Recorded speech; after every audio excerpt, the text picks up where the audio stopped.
Hey, Good News family. This is Tana Heineman, the host of our Now What podcast. This is where we unpack Sunday's message and we talk about how to practically apply it to our everyday lives.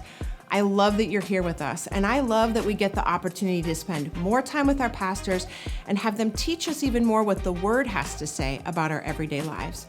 We learned from Jesus that one of the best ways to grow is in community together. So join us as we unpack Sunday's message. Hey, Good News family. If you're watching today, be worried for me. You can see who my guests are. I'm already very, very nervous because neither one of you can be trusted. I feel very trapped and I'm worried. Anyways, if you're not watching, I have Josh and Pastor Greg with me today. Hello, guys. Hello. You promise to behave? Hi. Hi. Okay. Thanks for being here. Yeah, I'm very, very nervous. We're happy to be here. Okay, We're now just so look, I happy just to be put a here. keyboard on my iPad. Okay. You guys, I'm so what is it? I'm so Reliant. dependent or reliant on my notes that it's scary. If this thing ever goes out, we're going to be in trouble. And I probably shouldn't have said that either. Do not touch any buttons on this. All right. You guys keep your hands over there. Okay. Hi, Good News family. We're so glad you're here with us. And I hope your weekend was great and your week is off to a good start. Anybody watch football this weekend? Do you care? I enjoyed the Nebraska game. Yeah. Watching them win the first half and then both teams play against the refs in the second half. I I've thought heard a lot of conflict about it. I go to the games to watch the refs. It's my.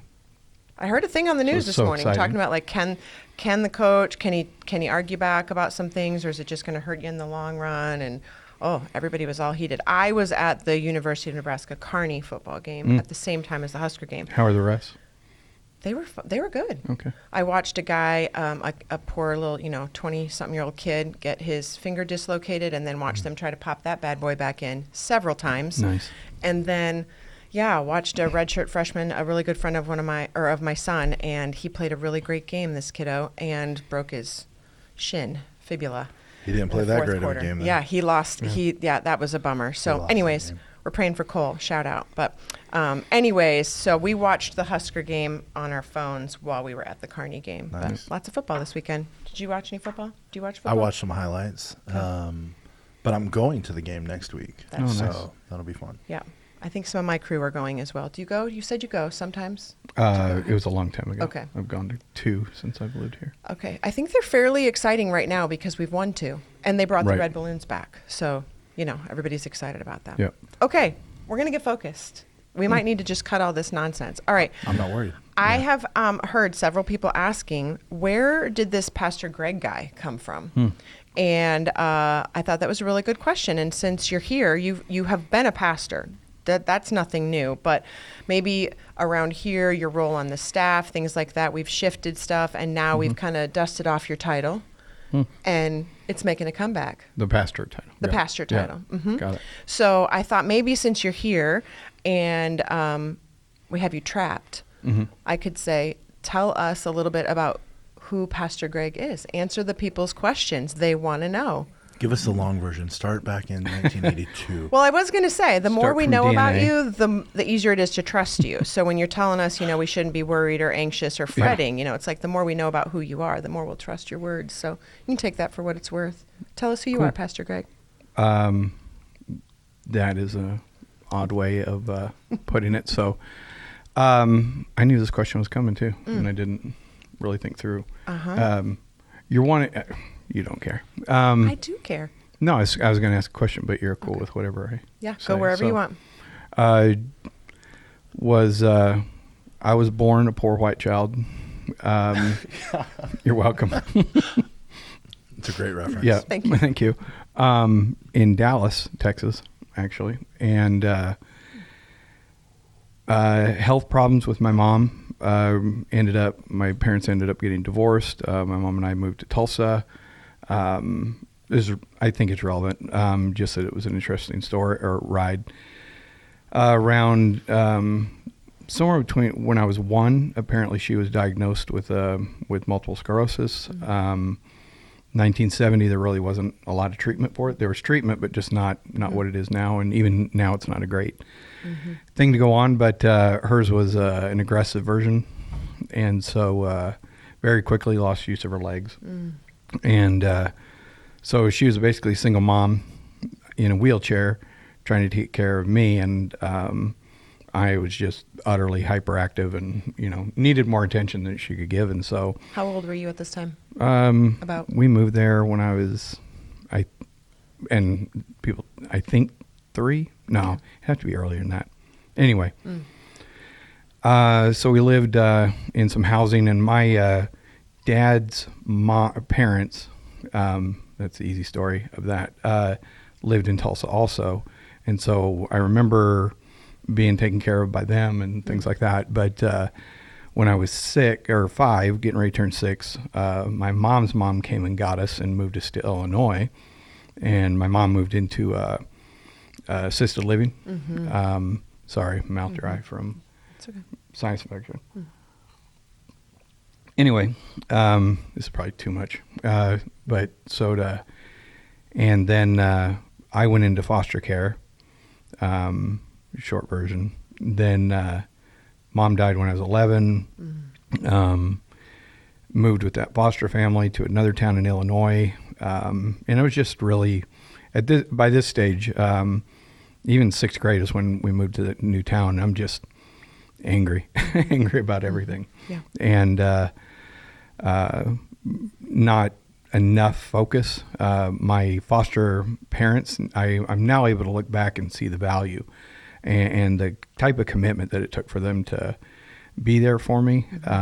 But I can say they were there for me now. It was not a pleasant experience growing up. And so started drinking 9th grade, went pro in that area sophomore year into junior year. And that didn't it made everything I was feeling go away for a period of time, but it made things worse ultimately. PJ referenced that last week about his own story. Okay. Yeah.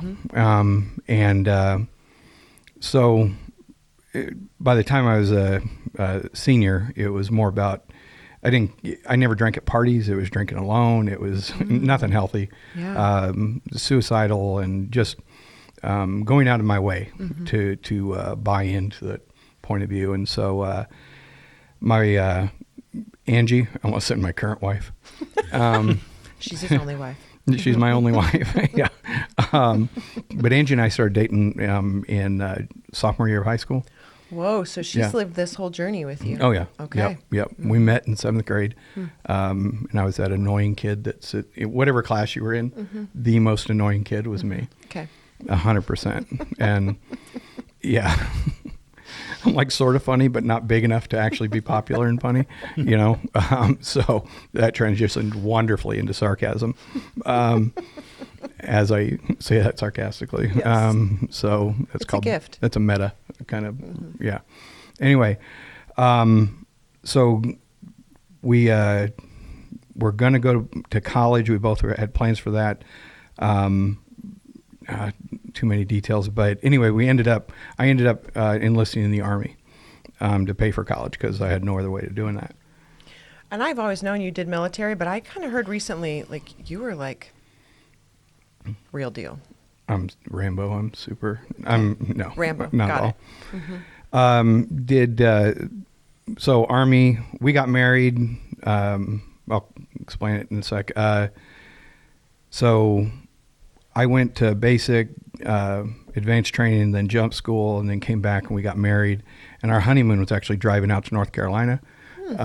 Romantic. So truly romantic. So, a 1981 Ford Escort pulling a U-Haul. The U-Haul's basically keeping you on the ground, really. Yeah. So this is way more information, taking way too long. I'm sorry. Okay. We'll cut most of the notes there it is. because I really love that you're telling us. Yeah. Army, did ground reconnaissance for the 82nd Airborne, or with the 82nd, however you want to say it. Anyway, so went to the first Gulf War. While in the first Gulf War, that's when Jesus found me. I don't have a, I don't know. I feel like saying that is cheesy, but that's literally the experience. And so from there, got out of the Army, went to college. That being in the Army ended up paying for everything for college. And then Angie went also at the same time. So that was we had twins I while was we were going in to the say, Army. Yeah. are you not forgetting something very important here? Exactly. So I remember being told we were going to have twins, and my first thought was we're going to be poor for the rest of our lives. Which then later you became a pastor. Became a minister. and then Yeah, I that took just care of all- that. And so also one of the reasons we didn't stay in the Army was because we didn't want to move around all the time. Instead went into ministry and moved Do the around. same thing. Yeah. So, got out of, graduated from college and was either going to go to grad school, but then a job opened up at the church we were going to. And Angie and I both felt we were supposed to stay and be youth pastors. And so we ended up being a youth pastor. I was there for about 4 years. We tried to help restart a church up in near Chicago, and that was just a bad idea. And that was about a year, and then we youth pastored out in Utah for about 4 years, and then came to, we youth pastored at Bellevue Christian Center 3.5 years, I think. And then we planted a church in the Old Market, and that went for about 9 years. Wow. I didn't know it was that long. Yeah. 9 years. Yeah. And now you're here. Now we're here. Yep. I took a little break. I knew God had called me to ministry. I knew I still love to teach. But if you directly asked me 3 years ago, and which Pastor Raphael did, do you want to be a pastor? And I'm like, not against it, but I don't have this need. And so, and he wasn't asking me, do you want to be a pastor here at that point? He was actually asking, well, if we hire you, you're going to leave. Are you going to leave? Right. And I'm like, I have no plans. And so one of the things I would say is really a healthy thing has happened since I've been on staff here. And I was hired as a bookkeeper, financial assistant, is that somewhere in there I was like, oh, I feel like I'm genuinely open to pastoring again. I've never been away from wanting to speak or teach or anything like that. That's just kind of a natural, but I don't know, it's a longer conversation. What was the hold up and stuff like that, but there's just been some really, really healthy relationships, specifically with Bib Schrader, who, I'm gonna tear up. She's like Just a mom. health. Yeah. She's wonderful, isn't Yeah, she? she is. So Yep. anyway, here I am. Long answer. I meant to go short and did not. I love it. I know actually it takes a lot to be sitting here and like sharing stories and telling people, and it's like going out there and you don't know who's going to hear what. Yeah. I in my notes I have, let's like hold that introduction of you and like recap really quick of what we just talked about on Sunday and tie it back in. And I can't quite decide today if that's what we should do. Let me at least say we circled back to the Sermon on the Mount this week. Yeah. And you were the last one to speak into Sermon on the Mount, and then we had you kind of continue that thought. And knowing bits and pieces of your story, knowing bits and pieces of Josh's story, and of course I know a few pieces of my own, I'm looking forward to just dialoguing. I don't want to be over-scripted of just worry. I love the word fret. It's a great word. And worry has maybe lost some of its true definition or meaning. But anxiety, what it looks like now, anxiety and depression are like just thrown around very casually. They're all over the place. You know, everybody's got it. Even the cat, is treated for anxiety or something. So just thinking about your journey and in your life. I had a cat, by the way, that was afraid of everything. Oh. Probably could have been treated for, like it would hide in Angie's closet. And if it was out, you'd walk down the hall and it would see you and then look at you like, and I would vocalize, I'd be like, this is how I die. Yeah. So, but that's the whole thing of a cat sometimes may, but not every cat, right? Not every human, you know. But exactly. I also don't want to minimize things either, because I think we all can say yes, we have dealt with this in all its different ways and forms or whatever. So there's no minimizing. But I really love how when you brought us into this conversation, you made sure that you pointed out what Jesus said right off the bat. He's like, you're going to have troubles. There, don't worry about it today, or don't worry about tomorrow today, or whatever. Yeah. In this world, you're going to have troubles. So right there, if we could start our faith journey with the right theology. Oh, yeah. I think it would help us Yeah. tremendously. Yeah. Absolutely. We get mad. We either turn against God or we turn against ourselves or each other if like hard things come, and Yeah. not recognizing that no, life is still life. Mhm. You found Jesus, Jesus found you, whichever way you want to say it. Life did not suddenly make this huge turnaround. Yeah. Yeah. Yeah. You were still in the desert. Absolutely. You And- didn't get saved, and then In God was war. like, Exactly. "Hey, welcome to paradise, buddy." Yeah, and I You already were still been there. through tons. I mean, as even at that age. So, Yeah. it actually kind of surprised me that people had some idea that if this happens, then everything works. And Works, yeah. it just never occurred to me that doesn't even make sense. So I used to kind of think that. yeah, I used to think. First of all, I always thought I would never be good enough. Like I couldn't figure out how to not be Josh. me. Yeah, like Yeah. I just absolutely. I was always kind of on the fringe, with that stuff. But I always thought like, this should be easy. Why is this so difficult? Yeah. I'm a Christian. God, I trust you. And that actually kind of drove me. The thought of it should be easy pushed me away, actually. Yeah. And the truth of it is that my own decisions and life as it is were difficult. Yeah. It didn't have anything to do with if God loved me or not, Right. Right. or cared about me. It was just life. Well, and I think we hit on it a little bit last week with PJ and one of his big topics is identity. We spend so much time trying to I should be able to do this now. I should be able to live excellently. I should be able to, and instead of, if I spent more of my time focusing on who God is and who he longs to be to me despite myself and the whole we're mere mortals and yet he cares and pays attention. I don't remember if it's in the same psalm or if it's somewhere else where I think it's the same psalm where the picture, it says he bends down to hear us. Like, what?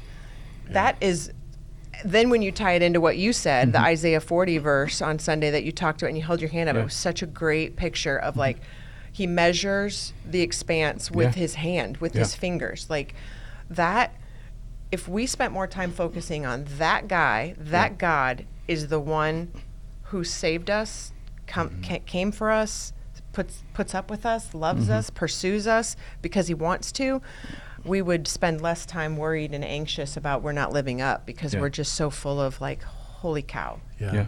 Well, there's this interesting balance with it because, again, I think that we can take things too far.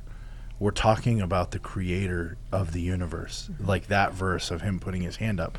He speaks and things happen. The creator, the one, the one. So there is this element of reverence and honor that he deserves off the bat. But as Jesus said, he is our father. And so with that, there is this element of a good father, we can go and have a little bit more of a relaxed conversation with, but he's one and the same. He is the creator, God, and our father. So there is this, I always try to communicate that, like, yes, we can walk in and we don't have to go through these ceremonies and have this crazy, sorry guys, Thomas hitting a mic over here. But we don't have to go through all of these steps anymore. But at the same time, we shouldn't just be careless. We can become too casual. Yeah, too casual with it either. Yeah, it's an interesting balance. Yeah. If we swing to the worry aspect of what we talked about on Sunday, and I think you said something along the lines of, you're not saying don't ever be concerned. Jesus isn't saying you're human. You're going to be concerned about things. And I might even say it's human that we worry. And it's okay. Like I get worried, I get worked up, and then I have to go, whoa, whoa, whoa, whoa. And I have to remember the truth, and I have to hear God speaking and listen to his still small voice rather than all the chaos that's yelling around me or whatever. But I could hear people in their brains when they're hearing you say that, saying, like, how in the world can I not worry about fill in the blank? Just think about the message we got this morning when we were in staff meeting about some friends of ours who are facing what potentially could be a really rough diagnosis for a child, and the wrestle is, I know God to be who he is. Right. But there's words, there's diagnoses, there's things being said. So what would you say to someone who is like, you're crazy to tell me I'm not going to worry about this? What would you say? What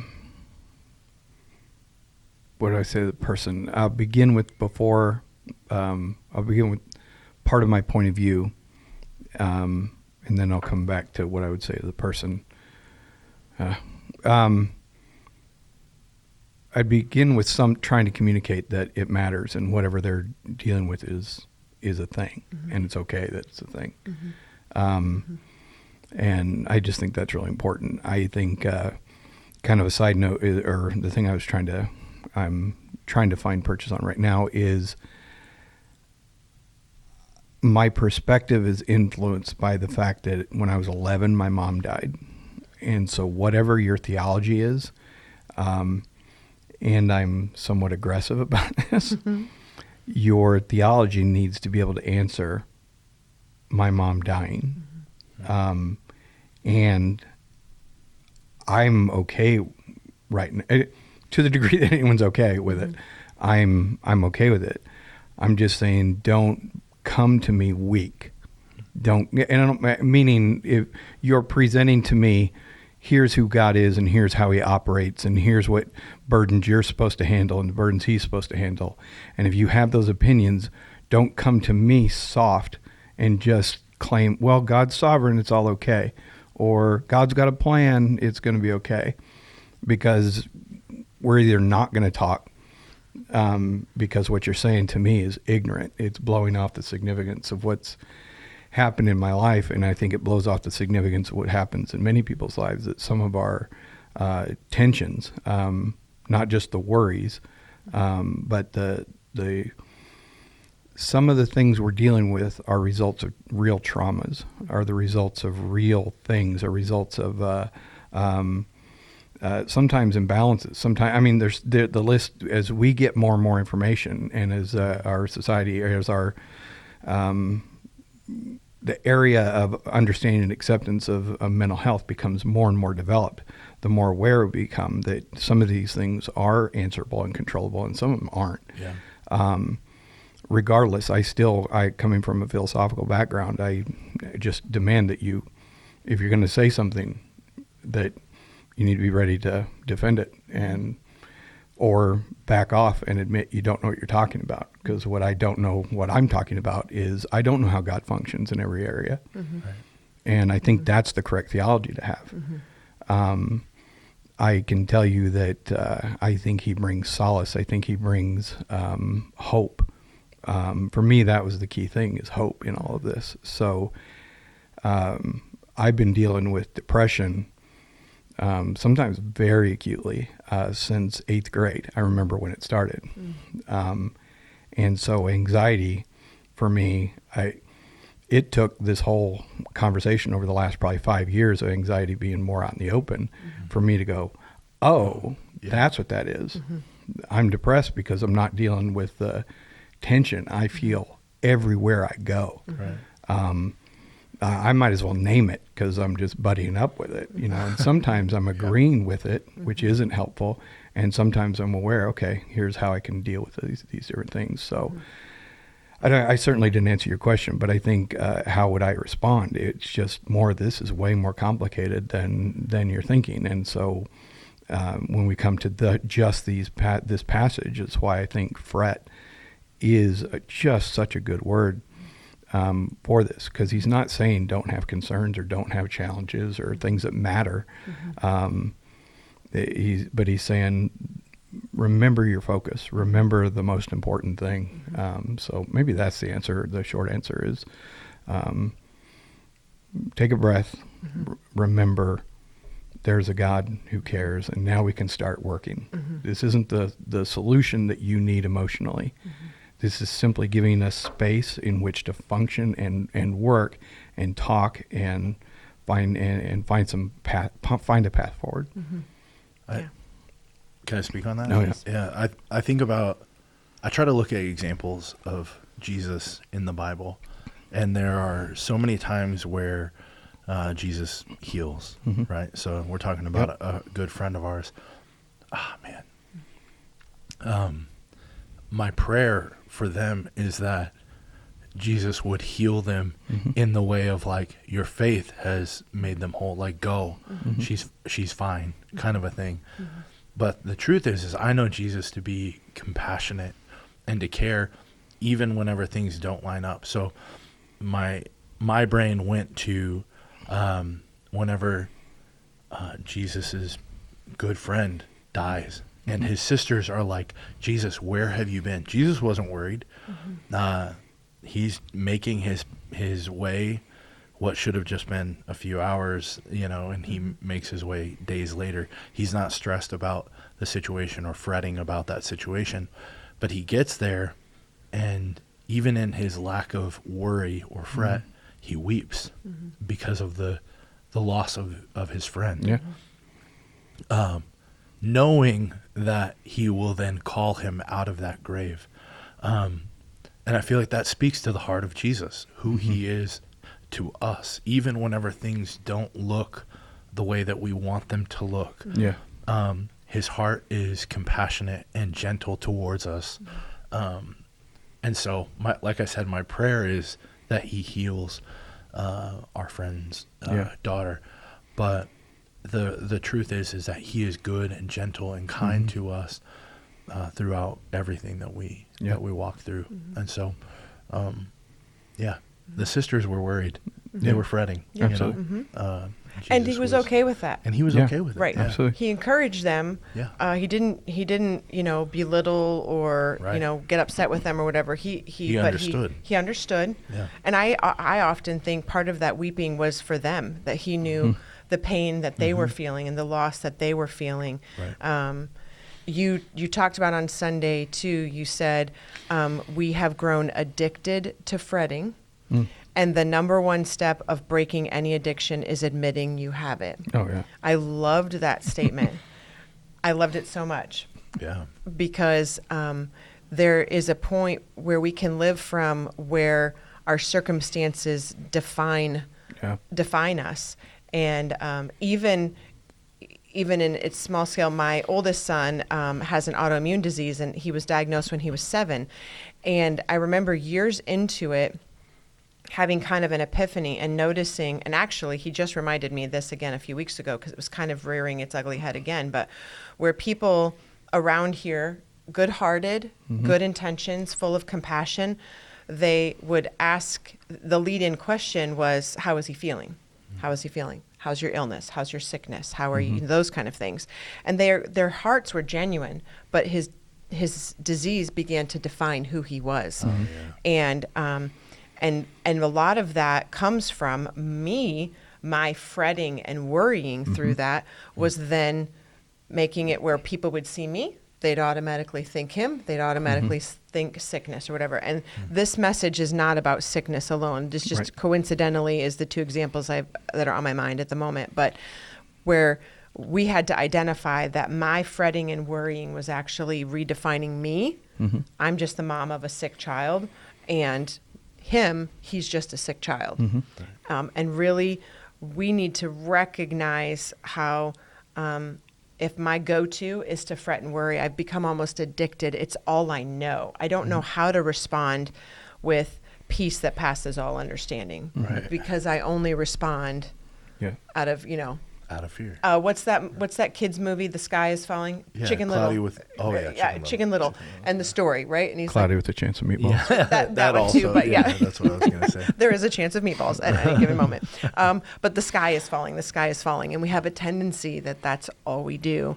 Would you say that maybe that you guys have experienced either like an addiction even to anxiety, or do you recognize a time in your life where that was defining you, and you had to address that, or was that never really you?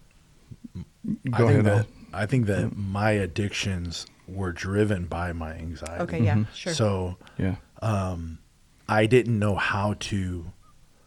I was addicted to the anxiety, I guess you could say, but in that, not knowing how to deal with that or to work through it, pushed my substance addictions. So I wanted to escape from that anxiety and that depression, and so then what could do that for Yep. me. That I couldn't comprehend it, I couldn't work through it emotionally or mentally. So then, bring in alcohol, and then bring in drugs, and then, all of the things that those would be what I would technically call my addiction, but they were driven by the anxiety. Yeah. Yeah. I didn't know how to break that addiction. So then I turned to more of an addiction, or a different type of addiction, if you will. Yeah, and I think there are elements of Christianity, of following Jesus, that those feelings are answered and can be answered on the surface. But if you don't, there's further work that needs to be done, further understanding about God that has to be done before you start actually answering them, because otherwise you've just, and Jesus talks about you can clear out the house and then 7 demons return. Right. They're Right. even stronger. And Right. so we're still eligible then. So I haven't solved my anxiety. So, and I, in this instance or example that I'm talking about, and if I'm not looking to replace something, to fill that house, that inner space with something Right. that is healthier, I'm just as eligible to follow into the patterns of actual addiction Right. as otherwise. I think we become a lot more aware of something called dopamine Yeah. within the last few years, at least casually. And I think we're aware that, or some people, if you're not aware, you can become addicted to dopamine by just being on your phone all the time. There's these little highs that happen, and it kicks off these chemicals. And so the difference between cocaine and then the phone technically isn't that far apart. Right. But one is socially acceptable and one is less so, assuming you get caught and can afford it. But Very accurate. anyway, it's all these really, really complicated things. I think the pool to jump into is incredibly deep and vast and infinitely wide and stuff. And the beginning again, is I have a problem. Yeah. God, where are you? Not God, where are you? But God, where are you? Yeah. Because I want to go there. Right. Does that make sense? I'm saying, you're located somewhere, metaphoric or figuratively, and how can I position myself once again where you are? Yeah. And I just am completely convinced that is the space that work can start Yeah. or continue, but to think that, if I get to them, then instantly I'm going to be healed. There are things that I had an experience where when I became a Christian, I went one day from talking like soldiers do to suddenly not cussing anymore. The rage was gone, Yeah. but I still had all this other stuff. I was Right. in the beginning kind of high that some new believers have, and that's great. Don't devalue that. It's absolutely awesome. But I hadn't dealt at that stage. I still hadn't dealt with my foster mom, who we ended up I'll call it reconcile just for ease, but coming into such a close relationship that was just the opposite of what had been growing up. So what it took to get that's not the relationship with my mom that's not magic. Yeah. I actually wrote her a letter and saying, wait, I know you're the mom and everything. Here's where I was wrong. And it was me taking responsibility for my choices and things like that. And this is some of the process that, as we're dealing with these things, it's taking responsibility, but it's also recognizing where it's not your responsibility. And so it's very, very deep. And so again, I come back to the simple. Okay, we're going to try and quiet the noise. God, where are you? Because I need to be near you. Yeah. And he's not running away. Yeah. He's running toward. I love that. We're gonna say the same thing, but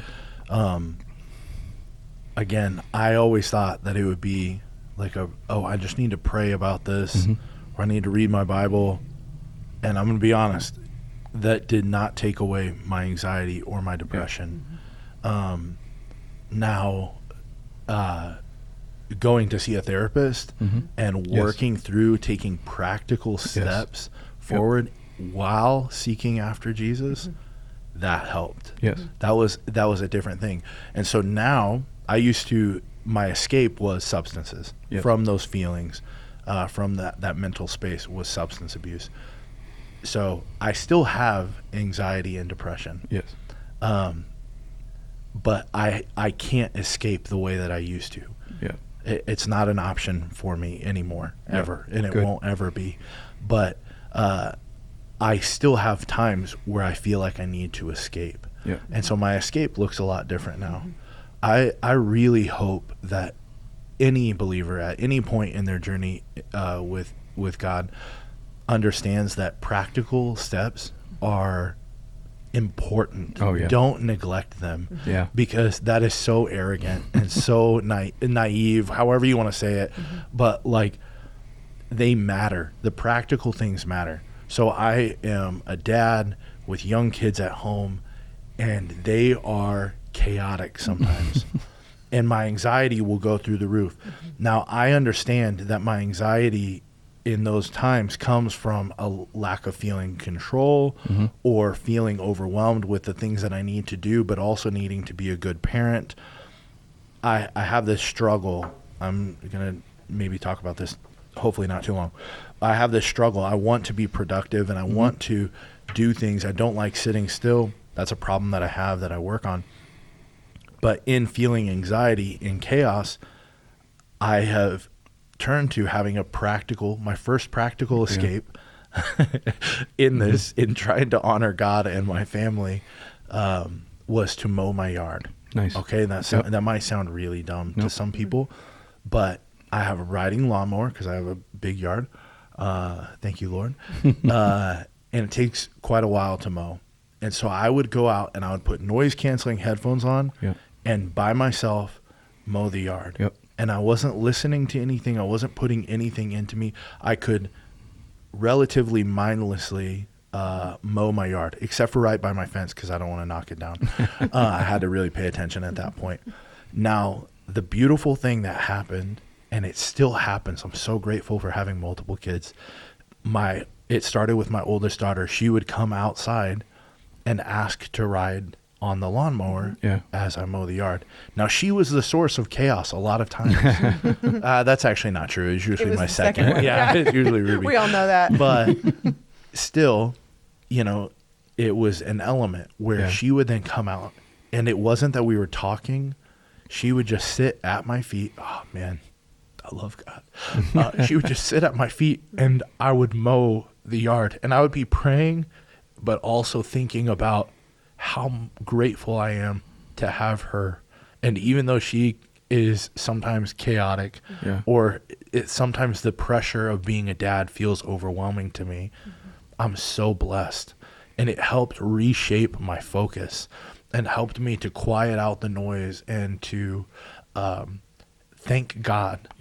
And so I actually heard a study that you can't be, I think it was that you can't be worried and thankful at the same time. Your brain can't do that. And so I loved that because I was like, oh man, I'm so thankful. And it would shift my whole mood, all of it, like my mental space. And by the time that I would be finished up with mowing my stupid grass that probably didn't even need to be mowed that bad, but it was practical. And it realigned my whole heart towards everything that was going on. And so through that, I can't mow my yard every day. Or in the winter. But that's actually a really good point. But I have found and I've sought out new ways to have things that I can do that aren't just getting away. Because again, like I said, at the beginning, it was just mow the yard and be quiet. And that helped.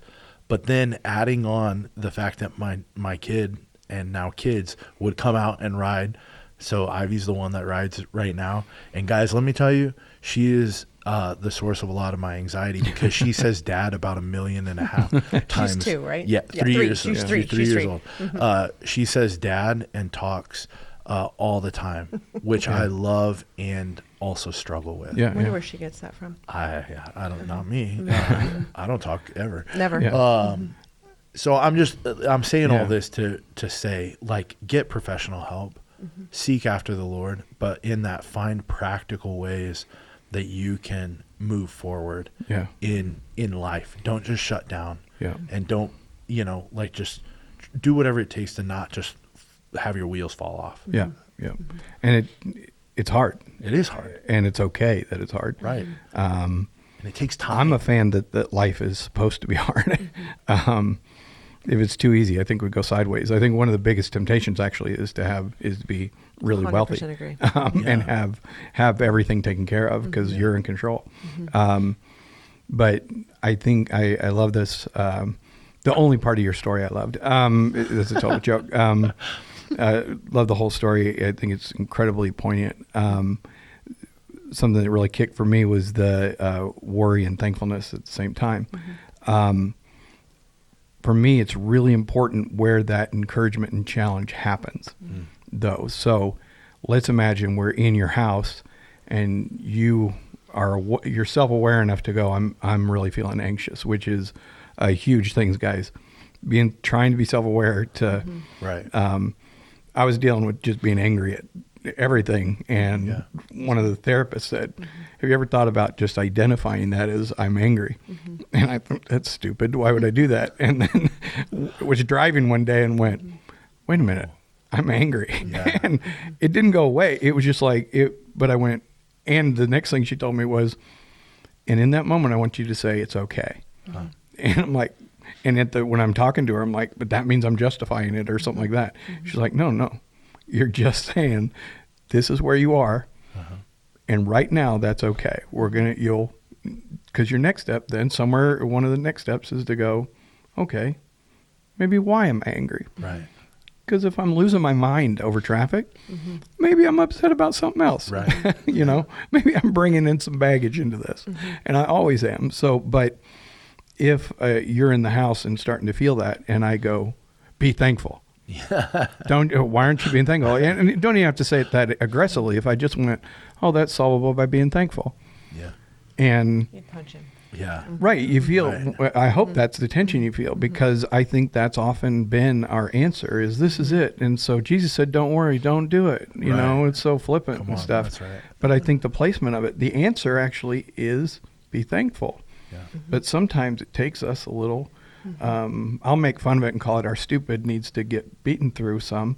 Right. But I don't want to be, some people don't receive things. I think that's funny and it kind of lightens it for me, but some people don't really hear that. Some things just take a little time till you get there, but the answer is still be thankful, but just calming down enough to get to the place where you're like, where you can remember what's important. One of the taglines I didn't talk about on Sunday was devalue the petty so that you can learn the value of the really valuable or something close to that. But I think devaluing the things that don't have the right to have prominence in our lives or to have the throne in our lives, so that I can start seeing the things that are really, really valuable, the kingdom things that are valuable. And I think what I get from Scripture is when I see those things and make those things the priority, life works, it functions. And I have a few other things, but I don't want to take up all your... Well, I've been sitting here listening to both of you, and I've been trying to think of like what my habit has been, because I never had an outside substance abuse issue. I never did. Some would say, well, maybe that's because you already were a mom by the time you were 20, you didn't have time. Well, there's plenty of us as moms who have still been wrestling with a substance abuse. So I've been trying, as you guys have been talking, to name it. And I'm not sure if it's accurate, but where I'm like, okay, my go-to was anger and probably borderline rage. But when I could I'd have to step back and go, why? And it was, I was afraid. Why was I afraid? because I didn't want to mess up anymore, and I wanted to be perfect, like Yes. God is perfect. Some of that comes into how you're taught your faith, Yep. you know, where there's a lot of performance and Yep. legalism and whatever. And then I couldn't control myself, and I couldn't control all my little humans, and I couldn't control my husband, and I couldn't control the dogs. And, you know, like, and all I wanted to do was, could we just honor Jesus the best we can? And you guys are messing that up. And then I would get angry at my anger towards them. And it was just this vicious cycle. And I'm 1,000 times better. I'm probably just more tired. It's not worth getting angry at anymore. I don't know. But I will, I've said it all the time. My firstborn got the angry version, Yep. motivated out of trying to be perfect Yeah. rather than knowing who God is. And I've talked about it before on the podcast. I had a moment in this very auditorium up at the front where God literally took me through all these places in my life and said, I loved you right there. I loved you right there. Some of them were childhood, you know, our volatile, angry home. You know, my dad did the best he could from his own trauma and never was able to heal from that really. He took me through those scenes where it felt like, God, if you were real, where were you? You know, like some of the same, right? Where were you? And then times where I put myself in really bad situations, not God-honoring situations, just trying to, I don't know, numb out or feel seen or feel valued or whatever it is. And he just took me through all these scenes of I loved you right there. And that is where, as you were talking, I could pinpoint the start of a very long journey of letting go of control. Yeah. Absolutely. And I think that is my substance. I think if I were going to name it, does it sound like that's possible? Absolutely. Even when you talked about like what worry says versus what wisdom says, and I was reading it in your notes, I'm like, absolutely. Worry says obsess, be paralyzed by the issues. Right. So we could all name the things that we obsess about or that can paralyze us because, again, most of the time our heart motivation is right. Right. We love our family. We love our God. We love our community. We love, you know, but our humanity is broken. Yeah. And then you said, so then if worry says that, then wisdom says I have to be aware. Sometimes it's what your therapist said. If you could just stop and say, okay, Right. I'm mad. I'm mad. The problem is if I say it out loud, then my spouse is going to be like, well, what are you mad at? Like suddenly they're in trouble because I've been mean my whole life to him, you know, or whatever. So it's like how you process, but I need to do it internally. I'm mad. Prepare, you said. Analyze the facts. Oh, you also said rightly judge the facts of your strengths and weakness to address the situation. These are giant things all. And it's so easy to say in a sentence. It's so easy to say, but it is things that maybe one at a time I can go, okay, here's my strengths. There's some things I could do to fix this situation. I have a lot of weaknesses in this situation. Does God want me to move in the strength that he's given me, or does he want me to rest in my weakness and allow him to do something in the situation? Because I can tend to try to muscle my way through. Absolutely. Right? Because he's made us capable in a lot of things. Yep. And I think we want to do that well. Yeah. And as and I mentioned it, I can't remember which service, but personally I think I'm a very rational person. I lean toward what I think are facts or information. Let's call it data. And what is the data pointing us to? Data or data? I'm okay with either one. I tend to say data. Okay, yeah. Thank you. I've wanted to ask a smart person that question because it drives me nuts. We'll try to find one. Thank you. Okay. You're counting for now. I'll sit instead. I'm sorry. No, you're Looking great. at the data. Data. The data. Looking at the robot from Star Trek, Next Generation. I was going look to at say you. Goonies. Yeah. Huh? Yeah, I was going to say Goonies. Goonies. Okay. Mm-hmm. Even better. I like that one. Sorry. Yep. Short round. We're good. Go back to distance where there. you were. Do not get sidetracked by the Goonies. Okay, looking at data. The sidetracks are the best, by the way. People are like doing stuff, I while they're know. listening, and all of a sudden they're like, wait, what? Wait, what? What just All happened? of And a they got to sudden backtrack all like of a 10 or sudden 20 they're seconds. Googling, what are they Yeah. talking What are we talking about Star Trek for? But emotion involved in this is, to me, incredibly important. You don't make decisions without emotion. You don't. I don't care who you are. If you are, let's say, a hamburger and a hot dog are placed in front of you, and you're hungry, and you enjoy both. Yeah. Pick one. Yeah. If you have no emotion involved, you will be unable to choose which one to. It just is. And I'll give you proof that anytime that you've been, it's time to eat, but you're not really hungry, and somebody asks you what you want, and you're like, I don't know. You don't have a feeling about it. And that is how we even express it. Oh, I don't have a feeling either way. I don't care. Mm-hmm. Yeah. You care. I mean, you don't want to be fed dog food. Right. But how we reference it. So the emotion of it, you have something connects you at that moment to choose. It seems petty, but that is, you can't decide without that. Emotion's incredibly important to this process. And I find some people are so data that they think that they're not accessing emotion, in which, in fact, they are. And for whatever reason, it's just easier to do the data thing. I live somewhat in that world. But I'm also a ridiculously emotional person that I have only accepted that in the last few years, by the way. We've got to watch it. In spite of tons of proof throughout my life that I'm emotional. It's probably my primary. I probably learned the data stuff because of the amount of emotion. It's kind of how I control. But my point isn't all that. It's okay to feel. It's important that you feel. It's important that that is how you feel, and recognizing it. Alongside it, bring in data and really on purpose rational thought. What does this information tell me? And there's a ton. We probably should do a whole podcast on how to process information that you're seeing on maybe YouTube or things like that. My natural is to make fun of that, but to actually go, oh no, this is a real issue. Let's talk about it. How do we assess whether data is valuable or good or something like that? But having the correct data. So yours is, you're looking through your life and going, well, here are instances of, I'm going to use the word failure, but I don't, a personal, and here's instances where I go, this is God's faithfulness. And you can bring those together and you can see how places where God's met you, you can see where you've actually failed. Because sometimes we have issues where we feel like we failed, but it's not true. I'm just feel like I'm not in control. And so anyway, it's another deep pool that we can, that is possible to dive into. I think a big thing in all of this, processing data and feeling, we've said this already, take a lot of self-awareness. Yes.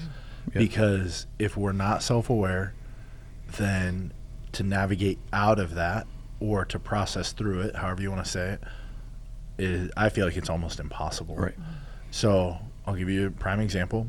My wife was she wasn't really out of town. She was on a retreat over this last weekend, and I had all 4 of our daughters, including our 2.5-month-old. And so I was like game mode. I was prepared, ready to go. Well, my family came into town also, which was great. But there were a few things that were stressing me out about having more people there.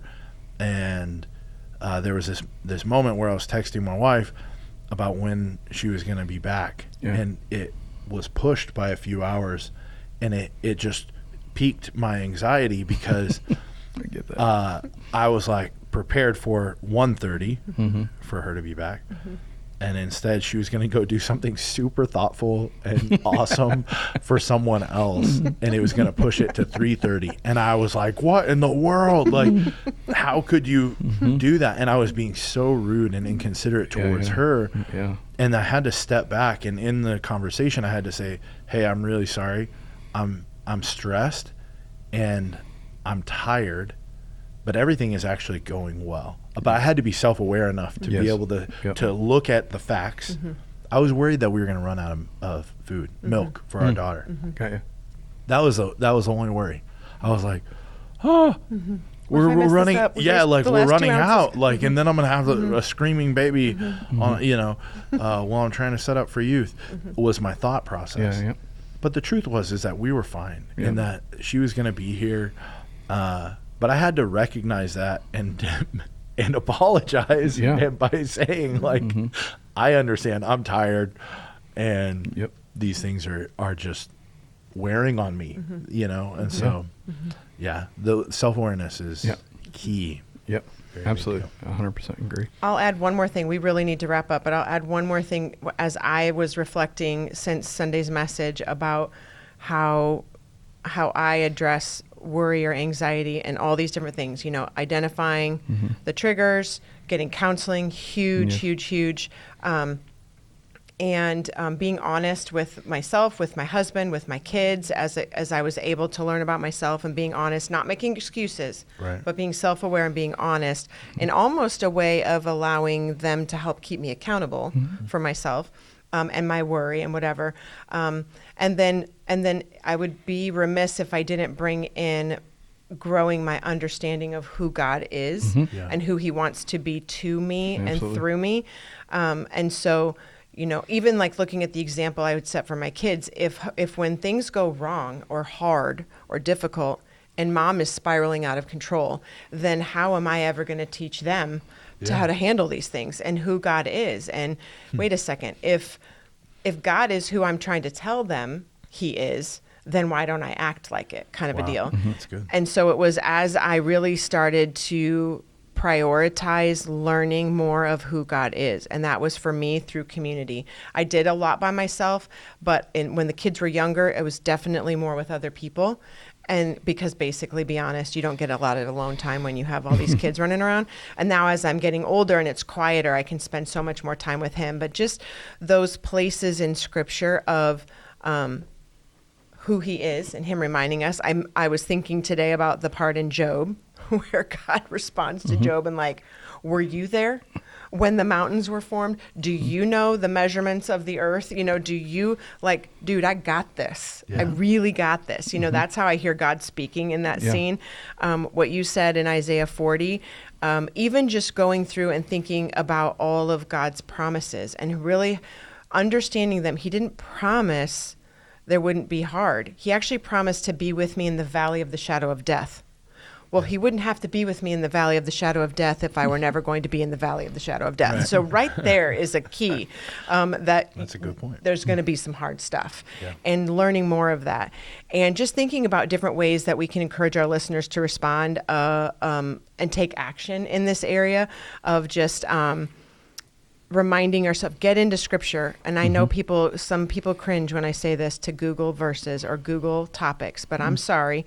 I think it's a luxury we have in today's world of Google God's promises and sit there and day after day after day, read different promises and write them down and make sure that you learn them and you ask yourself, do I really believe you, God, that you mean what you say? So then when things come and give me an opportunity to worry and lose my mind, I can remind myself, that's what it says here, or that's what you did for this person in the Bible, or this person around me. Yeah. Grow history with Him. One of the things I thought of today, I don't care what you think about this, but I've gotten 3 tattoos in my 40s. I know. That's I'm looking at you scandalous. guys, hold your arms up like sinners. You guys are tattooed like crazy. I got 3 little tattoos in my 40s, and they all mean something very significant. And one of them is Luke 1:45. And it is being spoken to Mary as she finds out that she's the mother of Jesus. And it says, blessed is she who believes that the Lord will fulfill His promises towards her. And that I have to believe.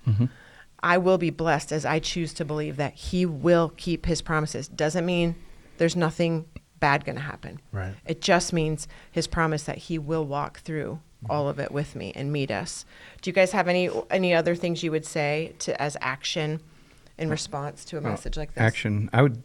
Or we talked about I just have a favorite issue of, Oh. or among them many. One, I love the book of Job. I love the book of Ecclesiastes.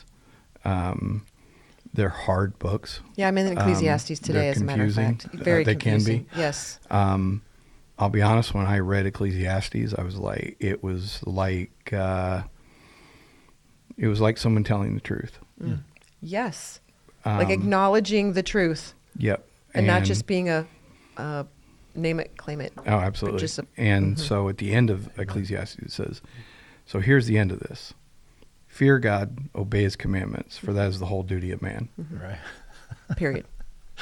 What about the blessing? And the book.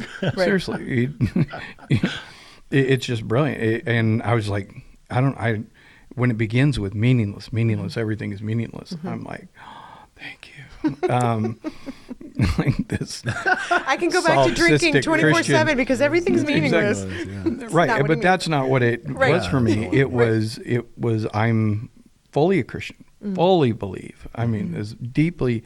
I mean, I'm not trying to overdo it, but literally, for me anyway, I have no reason to exist apart from this. I am deeply acquainted with the pointlessness of, or I think I am anyway. It's maybe arrogant to say it. That's my experience. There's no reason for this. Right. Don't try to tell me there is. Apart from mankind has screwed this up so bad, and I am self-awareness is I am a part of that. Right. Why is there evil in the world? Because I want evil in my world. I don't want to be controlled. I don't want to have any limits on anything that I do. Therefore, the consequence is evil is rife throughout the planet. That doesn't make me responsible for some evil in Thailand right now, but it also doesn't separate me from that evil in Thailand right now. And so the Ecclesiastes was this just honest, brilliant, beautiful thing that other people are like, well, the author was depressed. I'm like, no, he wasn't. And if he was, he's still telling the truth. You're misunderstanding this entire thing. And that was the first time I read it even. So it was just brilliant. But Job is just this brilliant thing. And I think the way to interpret Job, and I'm not, hopefully I'm not way off, but it's so important, the scripture. That's how I understood all this. I read the Bible. Right.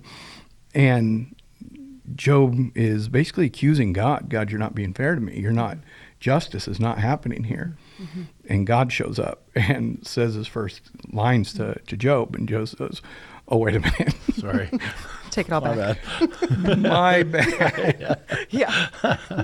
Clearly, we cross lines here. That was that guy. And what he says is, I spoke of things that were too wonderful for me to understand. That's right. I repent in dust, cloth, and ashes. Many people want to start interpreting Job before they get to the end, and they're like, "This is what happens. Satan's there, and everything else." You're like, I'm just like, calm down, little Bible scholar. Go to the end. Read through this entire thing, this very long, tedious thing. How does Job respond? You see injustice through this entire thing. That's actually what all these people are arguing about. Is either Job's responsible or God's responsible. And you get to the end, and Job is like, oh, wait a minute, I don't understand this at all. And God doesn't answer. Yeah, he doesn't speak to that. What he does speak to is, where were you? Surely you understand. Surely you were there. Sarcasm's angry. God did it really well. So, in my opinion, God is saying, look, I would tell you if you were capable of understanding. As a matter of fact, I think I have told you through all of this. And at the point that you're able to be here with me, there may be some understanding, but what you're demanding is that you are in control of justice rather than him, that you are in control of how this world functions. And I'm trying to point out to you that you weren't there. You don't know how it happens. Even with your best science, you still don't know. The best you can do is describe it, which is still fantastic. Don't get me wrong. I love my cell phone. And that's a result of great science. But there are limits to what you're able to comprehend. And when you're coming before God, there is a necessary humility. Can you ask God why? Yes. Is it healthy to go, God, you did this? I'm going to say that may not be your best choice. It doesn't mean he throws you away. It simply means that there's some maturity that needs to happen as you're approaching this, because there's depth to our pain. There's depth to our joy. I don't think pain will exist forever. I don't really know how to comprehend that. I just know that, actually, I'll leave it right there. I don't know how to comprehend it. That's right. And I love that. I'm not God. I'm so not God. It's so awesome. And I find weird to come back to that. Find myself going, I'm not God. It's really great peace, isn't it? Yeah. Mm-hmm. And I don't understand things. Mm-hmm. There's some things I love. My gosh, have you ever had Wagyu beef? Oh, yeah. Oh. And there's some things I just can't stand, and I don't want to talk about them right now because I don't mean it. I honestly, I could make fun of it, but there's pain that exists in the world that Right. Yes. Mm-hmm. I won't be able to just Mm-hmm. Yeah. somewhere, but then there's God. Mm-hmm. And if I lead with that, Mhm. I do no work. Yep. But if we have a conversation like this and I go, but God, Mm-hmm. and we go, yeah, Yep. okay. I think that's a really great place for us to end today is just take a deep breath. But there is God, and Mm-hmm. He is, we can't comprehend it all. We can describe Him. I love that. We can describe it, but we weren't there. And we don't know the beginning from the end, but He does. Mm-hmm. And just resting in that. So I think we're going to end right there. I wanted to talk more. No, you didn't. No, you didn't. I had No, so much they're more to literally say. going to pull the plug. It's only been an hour. Mm-hmm. Yeah. It's way too long. Way too long. All right. Read Henri Nouwen, Life of the Beloved, if you're looking for What is it? Henri Nouwen. Is that Life the of author's Beloved. name? Mm-hmm. Okay, I have no idea how to spell that. But HENRINOUWEN. I- Life of the Beloved. I literally thought you were saying on renewing. Yeah. Yes. I was like, Yeah, oh, no, yeah. interesting. kind of like that. Yeah, Well, and he's got a number of books. Hold but on, that's a great one we're to not begin. done, Tom. no. Yeah. The Ruthless Elimination of Henri. You're Yes. trying to hurry out of this. Comer, Yeah. John Mark. John Mark Okay. Comer I hated has that a book. great book. Yep, The absolutely. Ruthless Elimination of Henri. It's an easy read, but it's a difficult read Yes. to put into practice. I didn't make it all the way through and that book. it's one of my favorites. Get a book. It's Okay. it's great. John Mark Comer. We'll try to remember to throw that in the show notes, those couple of books. And obviously, all of us are here to continue chatting about it at some point. So if you got Absolutely. thoughts, if you got things you want to say, podcast at goodnews.church, or stop one of these guys in the hallway when you're here. They love to talk. Can you tell? More than me. I think I literally found 2 guys who like to talk more than me. That's like a miracle. We love you. Have a great week. We'll chat again next time. Thanks again for joining us today. We would love for you to tell others about the podcast. Make sure you subscribe to it too, because this will help others find out about it. If you missed it before, we love to hear from you. So if you have any stories to tell about how the message impacted you, or maybe you have a question or comment, make sure you email us at podcast@goodnews.church. Y'all, this is my favorite day of the week. So go give away what you just learned, and we'll chat again next time.